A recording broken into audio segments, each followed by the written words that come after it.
Perfectionism, take 4. Hello and welcome to the side of the room you don't normally see. And I'm really struggling. This is the side of the room I'm normally looking at when I'm stuck in bed, struggling with overwhelm. And that overwhelm is more often than not caused by perfectionism. Before I start, I just want to say, boy better know all day, and that I want to firstly highlight that this video is ultimately for me and not for you. It is for me to come back to whenever I find myself in this perfectionism trap again. I know it's a confusing dynamic, but hold on. See, talking to myself. You have no authority telling people how to live their life. That is true. You peak with PMS. And that's too meta. I've struggled to put my thoughts on this topic into words because, well, every time I try to, I get overwhelmed by, well, the thing about is that it's insidious. It's something I've struggled with for a long time across many avenues of my life, and it's been a big root cause for a lot of my anxiety and quite frankly, is ruining my life. And I'm done. For me, perfectionism is less about fixating on the minute details of something overly, but more the notion that my work, myself, and my day-to-day life is not good enough. And if something's not good enough, what is the point? What's the point in starting?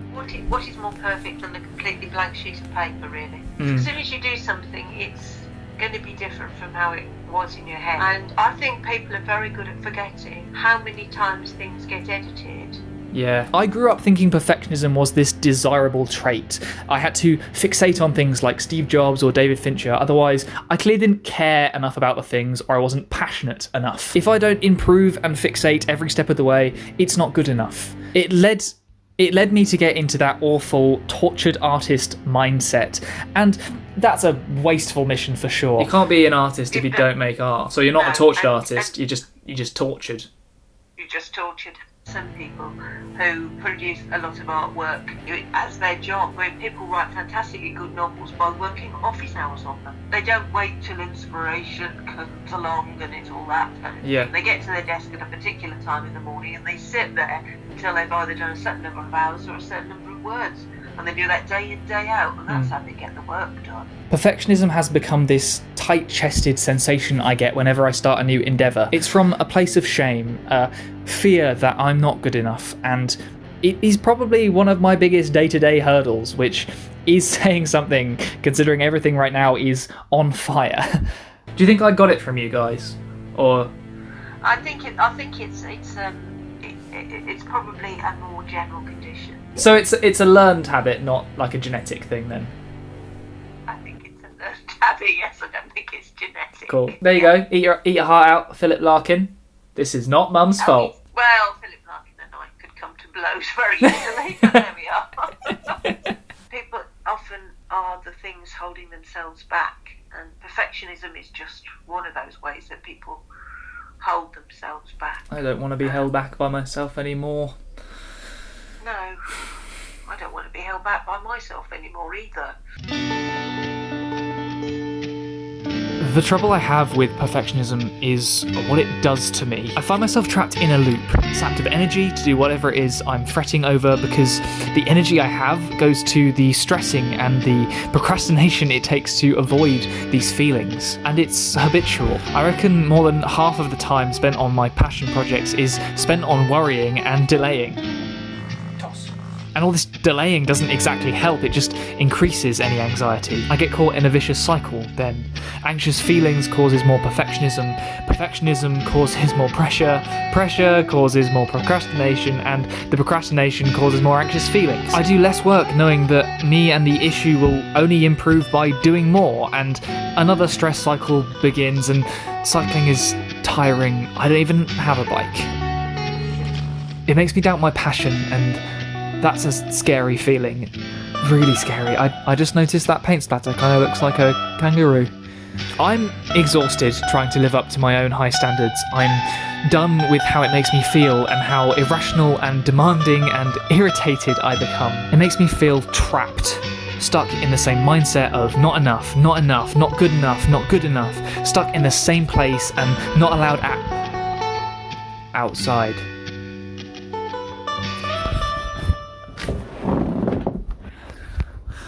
So this is me getting out.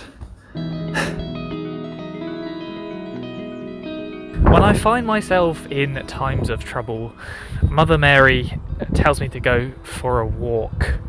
A little mind-clearing stroll, and it's very helpful for coming through creative blocks as well. But when I gotta get out of these vicious cycles, it's often the one. It's grounding. The root of my perfectionism, I think, stems from both a place of fear of inadequacy and comparison.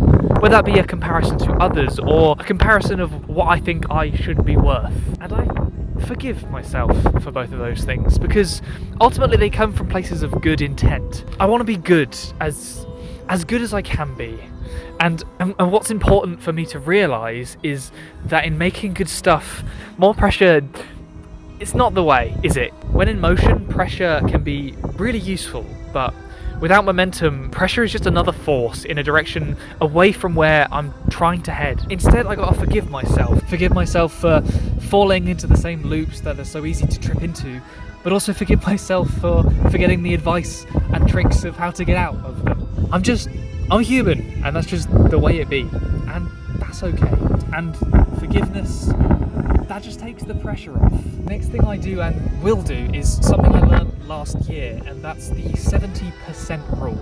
If I'm 70% confident enough to start the project, then that's good enough. The stars are never going to truly align, but once I get going and get that momentum, that's when things start to get special. As long as I'm 70% happy with that final product, then it's worth that effort. I completed my workout to 70%. That is good enough. I completed Spider-Man to 70%. That is... I think you get the point. The most important thing I'm doing next, though, exposure therapy. And by that I mean I'm gonna get used to and exposed to making imperfect things again.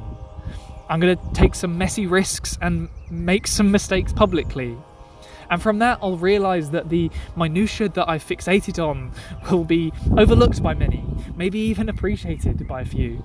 And I'm just gonna be my fallible self again. And I'll power on whenever I stumble.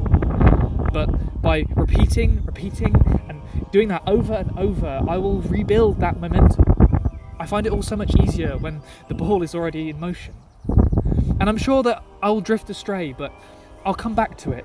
Come back to my own advice and come back to my imperfect self.